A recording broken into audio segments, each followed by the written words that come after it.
Hello friends, welcome to yet another video of Paper and Pen Initiative by IU. Paper and Pen Initiative is essentially to bring back the glory of pen and paper.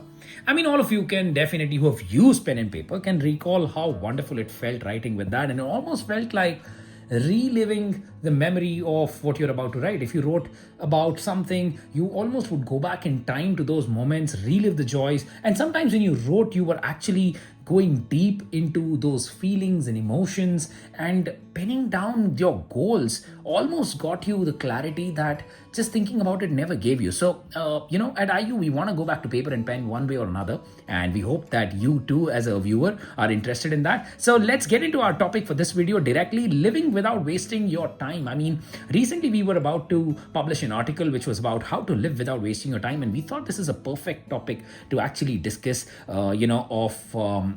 how most people want to live without wasting their time but absolutely have no clue of how to get on with it. So let's clearly look at first of all, what is wasting one's time. I mean, this is an elaborate topic, also open for ton of debate, but let's simplify it for our video, for our basic ground level clarity in life, that anything that serves us to feel joyous, happy, prosperous, growing, and contributes towards the very meaning of life that we understand is in one way or another not wasted time. Otherwise, we are losing time, because wasting of time is more like Albert Einstein's relative frame of reference context. If you really look at it from a context where you want to achieve something in 1 hour and you are set out for it, then anything else coming in between can mean a distraction.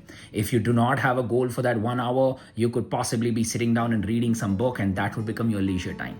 And if your principles involve sitting down every single night for dinner, but then you had nothing to do and you did not join a family dinner, then that would mean wasting your time. So living essentially without wasting time has some of these aspects really clear, and I hope by the end of this short video you will be able to get clarity on how you could take control of your life right now. If you're watching this video algorithmically, likely YouTube feels that you have some necessity to learn about this art, and that's totally okay. I mean, when some video like this pops up in my timeline, I feel like an imposter. Why is YouTube sending me this? Am I really wasting my time? Why does it consider me less than anybody else? No, that's not the case. I mean, it could also be the positive side, the side where you are wanting to every day learn something new, master your time, improvise yourself, self-develop, groom, and that is why YouTube considers you worthy of receiving a video that can help you only get better. So with that pretext and with that context in mind, let's directly jump into how could you possibly live without wasting time.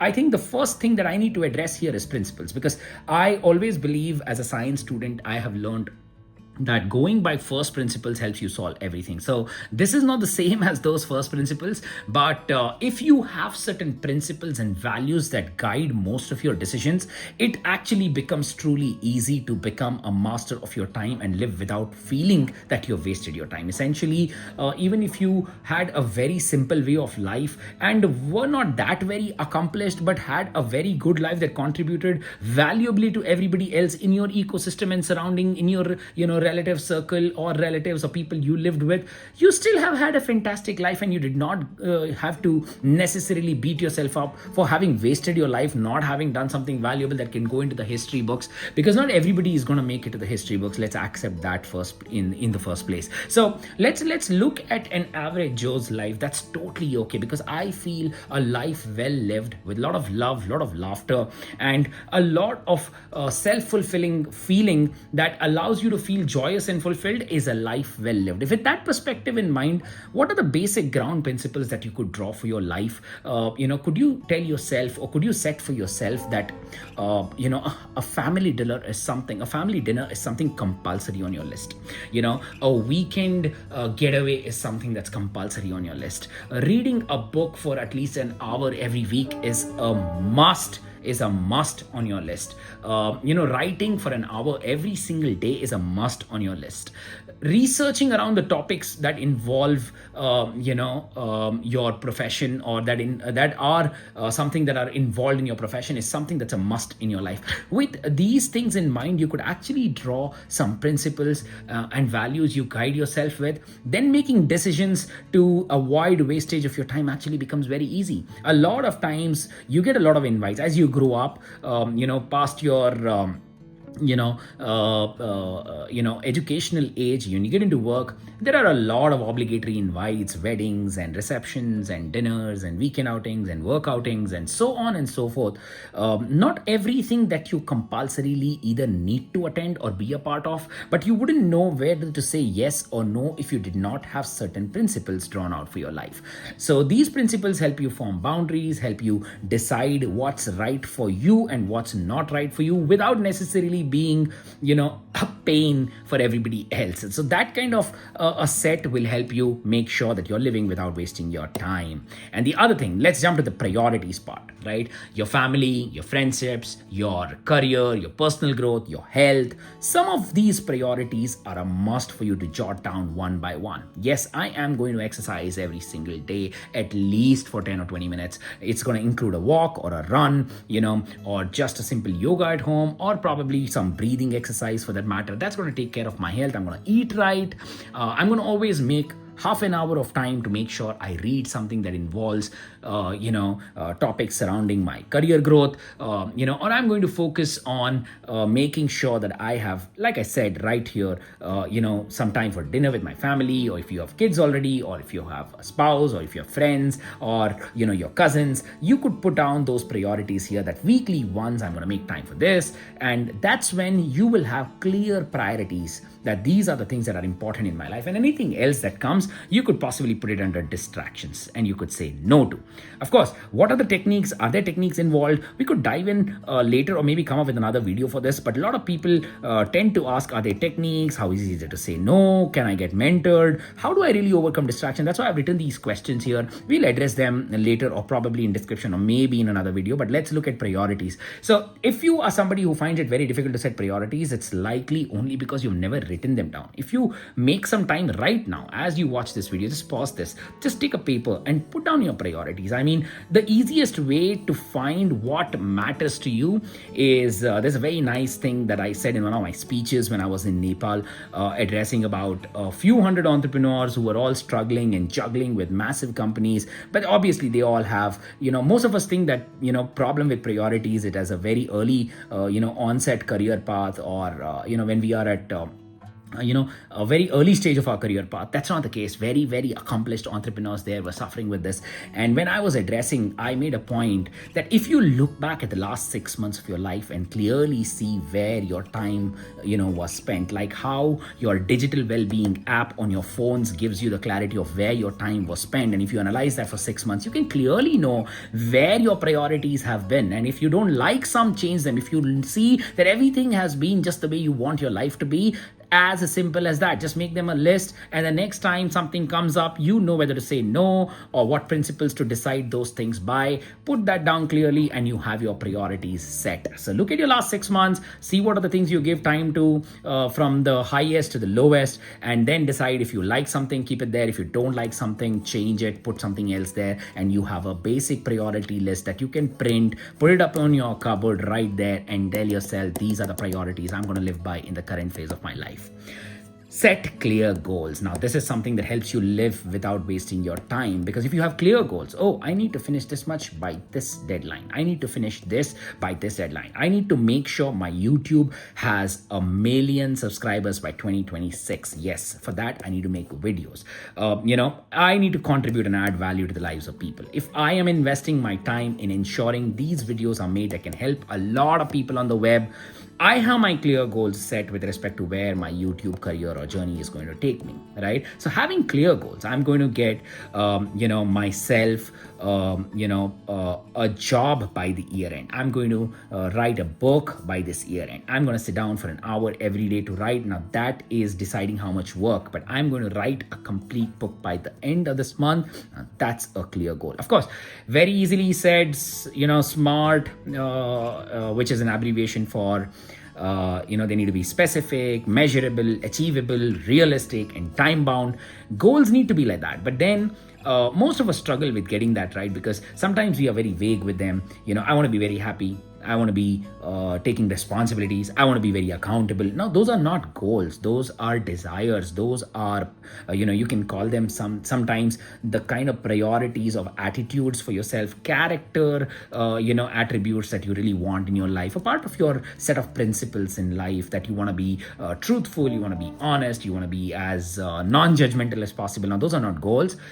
Put them here somewhere and define them for yourself, virtues you want to live by. But when it comes to goals, try and see that you have something specific, measurable, and achievable and realistic, and then, of course, bound by time. That'll allow you not waste your time on anything that does not meet your goals that you've already set. I mean, my goal is to make sure that I have a massive YouTube channel that reaches a lot of people, impacts their life positively, and I'm busy making content that does not meet this criteria, then I'm not going to achieve my goal, right? As simple as that. I need to have 1,000 subscribers by the end of July 2025. That's a realistic, specific, achievable, measurable, time-bound goal. If I say I want to achieve 1,000,000 subscribers, of course, luck can get you there. Sometimes really good content can get you there. But let's be realistic. How many people have gotten there within 5 months of starting their channel? Not many. So we need to be realistic. We need to understand, the target circle that we are addressing. We need to see how many others have been able to achieve similar things, and then put a clear goal for ourselves. Now, I'm talking more with respect to YouTube because I'm making this video for YouTube. So I'm trying to talk of goals with connection to YouTube. Otherwise, you could have anything. I mean, investment, or if you're a student, how can I set goals to make sure that I complete a subject or a class, and so on and so forth. So last but not the least, self-awareness, right? You need to spend, whether or not you have everything clear here already, whether or not, listen to me very carefully, whether or not you have all of these things clear, try and set 10 minutes of reflection and introspection time every single day. If you really want to get self-aware, however good or bad this might turn out to be, however you might beat yourself up sometimes, you're not happy with yourself, or you might get into a hangover, but it's really important. If you want to learn to live without wasting your time, you need to reflect at the end of the day for at least 10 minutes before going to sleep. What were the things that you lost your time and did not feel good about investing your time in? And what were the things that really went right? If every single day you reflected, you will get self-aware in over a period of time. You will see that you would have learned how to live without wasting your time, because you will be so self-aware of where your time is going and what you liked and what you didn't like. And you will know where to put your priorities and what to make a part of your principles. Set better goals, although they may not be clearer initially. And of course, goals keep getting revised, right? And then leisure time, one of the most important things. We all need it, whether or not, there is a massive debate of 90-hour work week in India, or in US, there might be conversations around 4-hour work week by Timothy Ferris.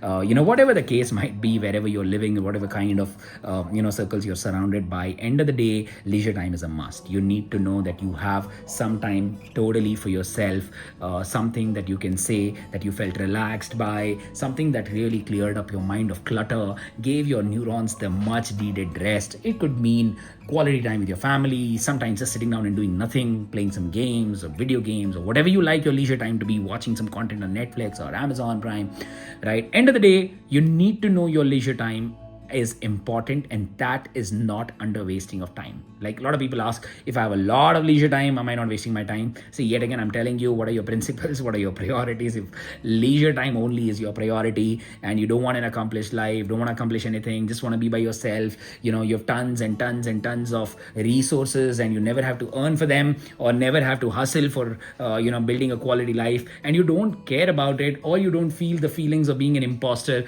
who doesn't, really do anything. Of course, leisure time is all you can have for the rest of your life. But then, since we have all of the other feelings and all of those things are involved, and it's better to keep flying when you're an eagle. None of the eagles actually sit down. See, it's inbuilt in their nature. So as humans, we are doers, and it's inbuilt. We're going to learn. Every seeker is a doer. That's how he learns the truth, right? So hence, some amount of leisure time is absolutely important, and that will help you not waste the rest of your time that you've decided by all of these things. Now, what's this? This is the area where you get a lot of questions while you're watching the video, and you have to keep it till the end of the video. So please make a note of them on a sheet of paper. please feel free to put them down in comments and we'll discuss about it. Coming to techniques, saying no, mentorship, distractions. So distractions we've kind of already addressed. If your priorities and principles are really clear and you have clear goals, 99% of the times good self-awareness will help you eliminate most of the distractions and be able to say no. You see, these two questions got answered. Now, do you really need mentorship on this, and what are the other techniques that are there? While you start applying these and you see the shortcomings in all of these areas, that is when you will know that you want to hunt for some techniques. After hunting for those techniques, you've gotten mostly most efficient and you've reached the optimum level of what you really want to achieve, out of yourself. But you have much higher goals to get to somewhere, but you're not able to do that. And you feel there is some amount of time either getting lost, or you're not efficient, or you need some amount of clarity of where you're actually going wrong, because despite everything that you've done and you've gotten it all right, something is missing, and that is the time you need some mentorship, right? So you can definitely find mentors. Mentors are those people in this arena, I feel, who are achievers of the kind that you desire to be, and you see them making the most of their time in life. Just a good coffee conversation request to them is going to help you exchange a nice coffee with them at some point in life, and at that time, feel free to seek and be like a seeker. Ask them questions, and I can assure you that coffee is going to be a mentoring session. And most of these mentors are not going to title themselves as mentors necessarily, but they'll end up mentoring you in those meetings. But if you're looking for a serious, official, professional mentor, no harm at all. Once you get basic clarity, feel free to reach out in comments. Let's discuss where we can find these mentors, and I will be happy to connect you to some. And if you know some, feel free to tag them in the comments. So this, ladies and gentlemen, completes our quick YouTube short video on living without wasting your time. It's not a shorts video. It's a short video. I mean, we could have gone on for hours, right? And that would waste our time effectively. No, we want to live without wasting time. So we'll keep this video really short. Thank you so much for watching till here. If you watched it till here, clearly shows how dedicated you are to your personal development. There are other amazing videos on this channel. Don't forget to watch them. And feel free to add in comments what kind of a mind map do you want me to bring next in this paper and pen initiative by IU. I'll be happy to try and work and bring that understanding from my experience and life. I'm the editor, Sajid Lalwani of iuemac.com. Please feel free to explore our website, and if you think there is something that you can work with us for, feel free to reach out to me. I'm available on Twitter, a little bit on Instagram as well. Feel free to reach out. Otherwise, comments column is open. I look forward to connecting to you all, and hopefully someday see you all as well. Right? So good luck. See you on the next paper and pen initiative. So without wasting your time, like this video and subscribe to our channel. Without wasting your time, of course.